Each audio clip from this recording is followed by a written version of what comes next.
How to fix photo mode missing on TikTok. So the first thing that we need to do is to go ahead and update the TikTok application.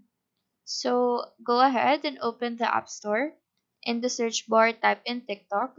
Make sure that this blue button is open. If it says update, then go ahead and update the application first.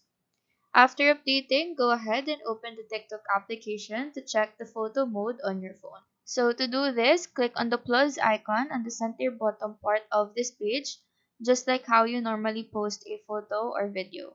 Click on the upload icon on the bottom right part of the screen. Click on select multiple and just select the photos that you want to upload. After choosing the pictures, click on next, and as you can see, the switch to photo mode button is now here on the upload page. So that is how to fix photo mode missing on TikTok. Do let us know if this video helped you out, and if you have any question, feel free to drop them down below. Thank you for watching and have a nice day.